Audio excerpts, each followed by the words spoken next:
Hello everybody, my name is Will. Hope you have a fantastic day today. Today I'm going to show you how to make a fantastic chocolate Yule completely from scratch.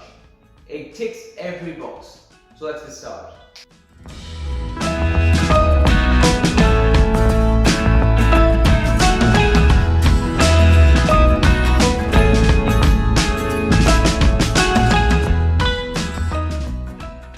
Alright, when it comes down to making a really good, delicious chocolate Yule, it comes down to what sponge you choose to make. So I'm going to show you how to make a chocolate chiffon sponge.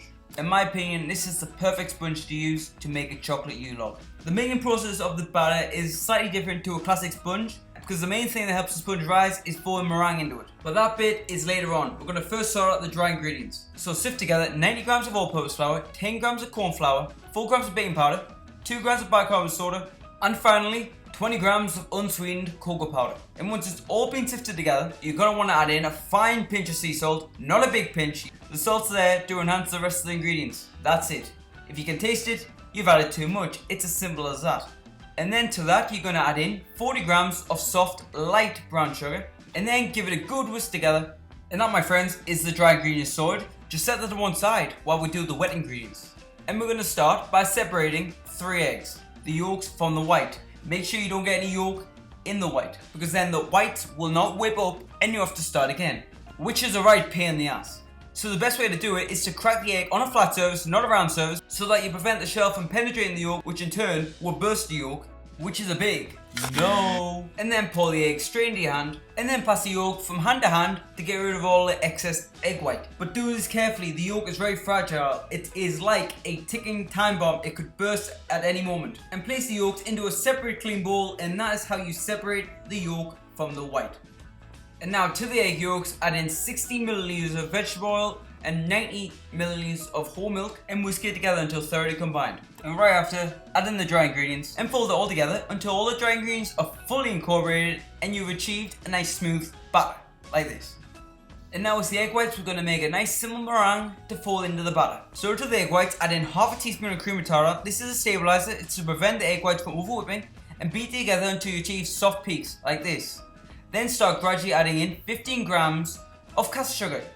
Make sure that you add the sugar gradually, so then it incorporates into the meringue evenly, and continue beating until you achieve glossy stiff peaks and you've made a beautiful meringue. Now you want to beat a third of the meringue into your batter just to loosen up the base, and then carefully fold the rest of the meringue into your batter. You want to try your best to keep as much air in the meringue as possible. Like I said before, the meringue helps the sponge rise. If you knock all the air out of it, it won't rise that well and it'll be a lot more dense. So if you didn't already know, that is far from what you want. This next bit, it's totally optional, but I always like to add it. Can you guess what it is? Add in half a teaspoon of vanilla bean paste or vanilla extract and gently fold that in without deflating the batter too much. And that's your batter done. Simple, right? Now pull the batter into a 35 by 25 silicone mold that is about half a centimeter in depth. These mats are perfect to make Swiss rolls in. If you don't have one and you want one, link in description.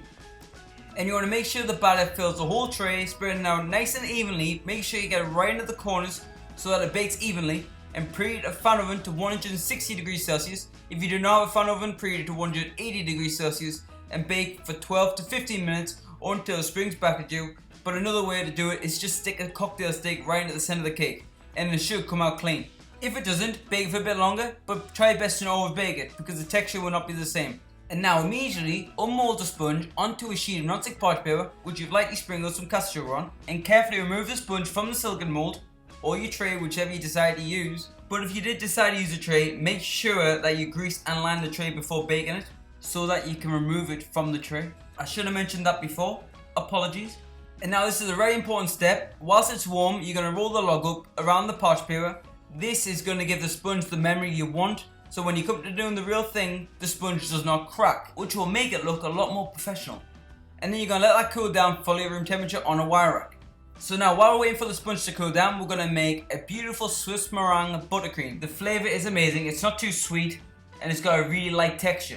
So, into a large bowl, combine together 3 egg whites equaling to about 120 grams worth, and that's followed by 120 grams of caster sugar and 1 teaspoon of vanilla bean paste. And then whisk that all together to make sure it's all thoroughly incorporated. Now you want to heat a pan of water up that's about an inch in depth over medium-low heat until it starts to come to a simmer. Then place the bowl over the top making sure the bowl does not touch the water. That is very important. Whisking it constantly until it reaches 70 degrees Celsius. No more, no less. 70 degrees Celsius. Bang on the dot. Then start beating the egg whites over high speed until it triples in volume and you achieve glossy stiff peaks. And this is what I'm talking about. Sorry about that. Then turn your speed down to low and start to slowly incorporate 250 grams of softened unsalted butter, which has been cut into a 1-inch cube, and you only want to add in 50 grams at a time. And once all the butter is incorporated, turn the speed up to high and beat for another minute or so. And that's it. That's how you make a Swiss meringue buttercream. If you want to use an Italian meringue, feel free to do so. It works exactly the same. The flavour and the texture is way better than ordinary buttercream. It's so much lighter. You should definitely give it a go. So now get your sponge and unroll it. Add your buttercream to the centre, spread it out nice and evenly across the whole sponge using an offset spatula. I would recommend leaving a 1-inch border around the outside so that it doesn't burst out the edges, and start rolling it up. Make sure the first roll that you do is nice and tucked in so it helps keeps its shape, so then it doesn't unravel further down the road. And then continue rolling until you achieve a nice log. And there you go. That is how you make Swiss roll, which obviously you can eat straight away like this. But today we're going a step further and we're making a chocolate Yule. So our next job is to make a chocolate ganache. So to make the ganache, you're going to bring to the boil 300 ml double cream and 1 teaspoon of vanilla bean paste, and then heat it up over medium-low heat, stirring every so often, and then once it comes to the boil, remove from the heat immediately, then pop a lid on it, so that the ingredients have time to get to know each other. In other words, to allow it to infuse. So now, whilst the cream is infusing, in a microwave safe bowl, break up 300 grams of dark chocolate, and you're going to melt it in the microwave for easy use for 30 seconds at a time, no more, because you risk the chocolate burning, and that's what you do not want to do because the chocolate will go bitter, and you have to do this about 3 to 4 times, mixing in between. And then once the chocolate is fully melted and it looks something like this, nice and glossy, pour your infused cream into the chocolate in 3 stages. There's 2 reasons why this is important. 1, it's easier to incorporate, and 2, it gives a much better texture. You don't believe me? Give this a go for yourself and say what you think. And by the end of incorporating all the cream, it should look something like this. Really glossy and absolutely beautiful. But at this stage, we're going to have to let the ganache cool down a bit to firm up so it gets to a pieable consistency. So we're going to cover this cling film to stop a skin from forming on the surface and put in the fridge for about half an hour. Then fill up the piping bag with the star tip.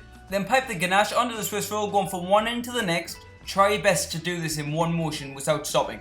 It looks a lot better that way, but I've got to be honest, if you're a beginner at this and you've never done this before, that may be a bit of a challenge, because you've got to have a steady hand. And once you've finished piping the ganache on, just do with as much or as little icing sugar as you want, and that is how you make chocolate Yule.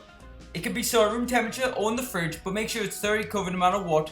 I would recommend storing at room temperature. The texture and the flavour is way better that way, and it will last about a week or so. Enjoy! And that's it, ladies and gentlemen, that's how you make chocolate Yule. I hope you guys want to go. It is amazing. If you want to see any more recipes just like this one, please don't forget to subscribe to the channel. And I'll see you guys in the next one. Take care.